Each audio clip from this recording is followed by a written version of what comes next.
రైతు సోదరులకు నమస్కారం అండి. నా పేరు Brahmanayudu. Eterna crop science private limited Bengaluru company తరపున నేను టెరిటరీ సేల్స్ మేనేజర్గా చేస్తున్నాను. మనం వచ్చేసరికి మనం తొండపి అనే విలేజ్లో ఉండవండి. ఇవాళ తారీఖు వచ్చేసి 7వ తారీఖు 2వ నెల 2026.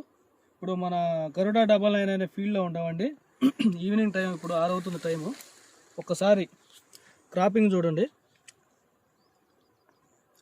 గనుపుకి కాపు చిక్కదనం ప్లస్ కింద నుంచి చివరి దాకా కూడా యూనిఫామిటీ సైజు కింద ఏదైతే ఉందో సైజు పైన కూడా ఆ సైజే ఉంది.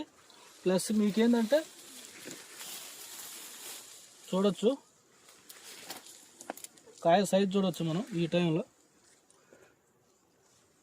చివరికి యూనిఫామిటీ చివరి కాయ దాకా కూడా ఒకసారి చూడండి. ఇదంతా గరుడ 99 అండి. ఎటర్నా క్రాప్ సైన్స్ వారి గరుడ 99. ఇప్పుడు వచ్చేసరికి మనతో పాటు రైతు కూడా ఉన్నాడండి. బందేల శిలార్ గారి చేలో ఉన్నాం మనం. ఒక్కసారి రైతు మాటలో కూడా తెలుసుకుందాం. నమస్కారం అండి శిలార్ గారు. మీకు ఈ గరుడ 99 అనే విత్తనం మీకు ఎట్లా అనిపించింది?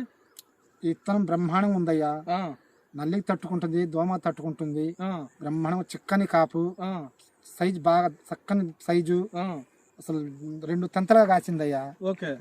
3వ తంతకి మళ్ళీ తంతి ఎత్తుంది. ఓకే, మీరైతే హ్యాపీ కదా? Happy sir. మీదటికి ఇంకో 4 రైతులకు చెప్పి అమ్మొచ్చు. చాలా మంది వచ్చి చూస్తున్నారు చేను. చాలా మంది అడుగుతున్నారు, ఓకే, ఏ షాప్ లో తెచ్చారు మీరు, ఏంది ఇత్తనాలని. మన దుర్గారావు గారి షాపు అని చెప్పాను సార్. చాలా మంది వచ్చి చూసిపోతున్నారు చేనికి. ఓకే, అయితే 4 చెప్పి ఇవ్వచ్చు మెదడికి. చాలా మంది వచ్చి చూస్తున్నారు చేను. ఓకే, థ్యాంక్ యూ అండి శిలార్ గారు. నమస్తే సార్.